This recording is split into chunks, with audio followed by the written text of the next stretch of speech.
السلام عليكم مقال كوري wuxuu ku saabsanaa saddex application oo ka caawinayna sawiradaada qorxsato applicationada waxaa kamid ah applicationka Lightroom oo dadka Android-ka isticmaala aan u ballan qaaday inaan heli doonaan qaybihii xidhnaa ee applicationka kamid ah maanta muuqaalkan waxaan idin kula wadaagi doonaa Lightroom-ka oo haba yaraatee wax meel aan xidhnayn uusan ku jirin yani mid walba si free ku isticmaalaysa waayo applicationka waan degsan doonaa waan isticmaalkiisana waa arki doonaa laakiin sidee u degsanaya TikTok haddii aad istiraahdi comments-ka tusaale ahaan link soo dhig ama description-ka soo dhig ma soo dhigi kartid marka waxaan sameeyay Facebook page halkan ka muuqda oo Facebook page-kayga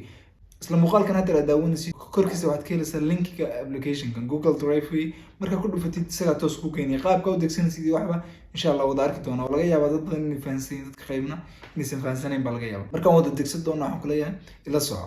marka linkiga Facebook taabatid halkan ku keenaya marka waxaad taabanaysaa calaamadda download kadib waxaad ka sii taabanaysaa meeshan ay ku qoran tahay download anyway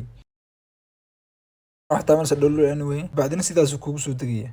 kadib markuu ku dhaco install gareyso markaa install gareysid open haddaan idhaahno skip and score inta yar marka markaad joogtid akoonkaagan waa ku xidhin kartaa sidoo kale farsamo yar baa isticmaali kartaa xagga akoonaha waxaad ku aragtaa calaamad khalad ayna saaran tahay calaamadda haddaa ku dhufatidna automatic buu kuu dhaafinaya halkan aad tegaysaa marka caadi baad u isticmaalaysaa tusaale sawir haddaa soo qaadid oo kale qaybtan goos haddaad aragtid maskinka iyo heelinkiiba way furan yihiin sidoo kale geometrigina wuu furan yahay qaybihi xidhnaa oo dhan way furan yihiin qolkan intaas ku saabsan yahay assalaamu calaykum Facebook page-kan waxaan ka codsanaya soo follow gareyso insha Allah